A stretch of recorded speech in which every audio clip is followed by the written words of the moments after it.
بسم اللہ الرحمن الرحیم۔ ایک بیٹے کی بے بسی کا دردناک واقعہ بیٹے کی زبانی۔ میری پیاری امی جان، میری سوچیں مجھے ماضی کی طرف لے جاتی ہیں۔ میرے ذہن میں موجود ماضی کی ویڈیو چلنا شروع ہو جاتی ہے۔ میں دیکھتا ہوں کہ میں ایک چھوٹا سا بچہ ہوں، ماں مجھے کس طرح پالتی ہے، بڑا کرتی ہے اور پھر مجھے اسکول بھیجتی ہے، تعلیم حاصل کرواتی ہے، اور آخر وقت وہ ایسا آتا ہے جب مجھے MBA کرنے کے لیے امریکہ جانا پڑتا ہے۔ ماں اپنے تمام زیورات، گھر کی قیمتی اشیاء بیچ کر میرا داخلہ اور سفر وغیرہ کے اخراجات کا بندوبست کرتی ہے۔ آخر ایک مسئلہ مجھے درپیش آتا ہے کہ مجھے کس کے پاس اکیلے، ماں کو کس کے پاس چھوڑ کے جائے۔ کوئی بھی ایسا رشتہ دار نہیں تھا، نہ ہی امریکہ ساتھ لے جانا ممکن نہ تھا۔ بس ایک تجویز پیش کی گئی کہ شروع سے جو میرا دوست تھا، ان کے گھر ہمارا آنا جانا تھا، انہیں کو اپنے گھر میں رکھ لیتے ہیں اور اس طرح جو ہے یہ مسئلہ حل ہو جائے گا۔ پھر وہ وقت آ گیا جب وہ سب مجھے امریکہ چھوڑنے کے لیے، اور ماں انتہائی حوصلے کے باوجود آنکھوں سے آنسوں کی شبنم گر رہی تھی اور مجھے دعاؤں میں امریکہ روانہ کیا۔ میں وہاں پر پڑھائی میں مصروف ہو گیا اور کبھی بھی ماں کو نہ بھول پایا۔ ہر 15 دن ماں کو خط لکھتا رہا اور ماں کی طرف سے بھی خط آتے رہے۔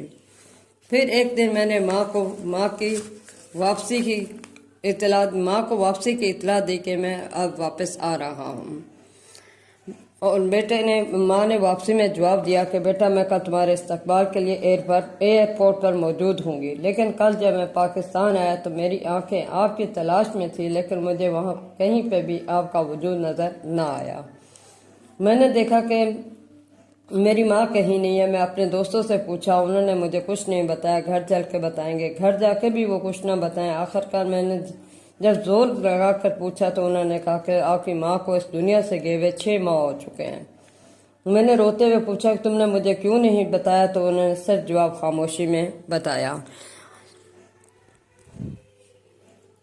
پھر آخرکار میں نے انہیں بتایا میری ماں کی مجھے قبر پر لے چلو۔ سب گھر والے خاموش تھے۔ میں نے آخر غصے میں پوچھا بتاؤ کہاں دفن ہے میری ماں، تو میرے دوست نے جواب دیا کہ وہ ربوہ میں دفن ہے۔ میری ماں کا ربوہ سے بھلا کیا تعلق، میں نے ان سے پوچھا۔ انہوں نے جواب دیا کہ وہ اپنی خواہش کے مطابق وہاں دفن ہوئی ہے۔ میں نے کہا یہ کیسی خواہش ہے، بس ان کی مرضی سے ہوئی ہے۔ ربوہ میں تو مرزائی دفن ہوتے ہیں، میں نے کہا۔ انہوں نے قادیانی مذہب قبول کر لیا تھا، دوست نے جواب دیا۔ ایسا کبھی نہیں ہو سکتا، میں نے للکار کر کہا۔ یہ دیکھیے ان کے ثبوت، قادیانی ہونے کے اور ربوہ میں دفن ہونے کی وصیت۔ یہ کس مردود کی وجہ سے یہ سب ہوا؟ ہماری تبلیغ کی وجہ سے۔ کیا تم قادیانی ہو؟ ہاں ہم قادیانی ہو۔ تم نے میری زندگی کے 15 سال گزارے اور آج تک نہیں بتایا۔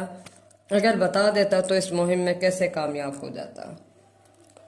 ماں کے قبر پر لے جاؤ۔ میں اسی وقت بس میں سوار ہوا اور ربوہ پہنچ گیا۔ اپنی ماں کے قبر کے قدموں میں کھڑا تھا اور آنسوؤں سے اپنی ماں کو بلا رہا تھا۔ اے ماں جو میری آواز پر دوڑ کر آیا کرتی تھی، آج آپ کا سلیم آپ کی قبر پر کھڑا رو رہا ہے۔ ماں جی مجھے چپ کرانے کے لیے باہر آئیے، ورنہ آپ کا سلیم آپ سے روٹ جائے گا۔ ماں جی اٹھیے، میرے آنسو پوچھئے، مجھے سہارا دیجیے، میں رو رو کر نڈھال ہو گیا۔ ماں جی مجھے بتائیے آپ کے ساتھ کیا ہوا، آپ کے ساتھ کیا ظلم ہوا۔ ماں جی ہم لٹ گئے، ہم برباد ہو گئے۔ ان قادیانی سانپوں نے آپ کا ایمان گل کر دیا، آپ کافرہ ہو گئی ہیں، آپ نے مرزے کو نبی مان لیا ہے۔ ہائے ماں جی آپ کو سزا جہنمی ہو گئی ہیں۔ ہائے ماں آپ کبھی بھی آپ جہنم سے نہیں رہائی پا سکیں گی۔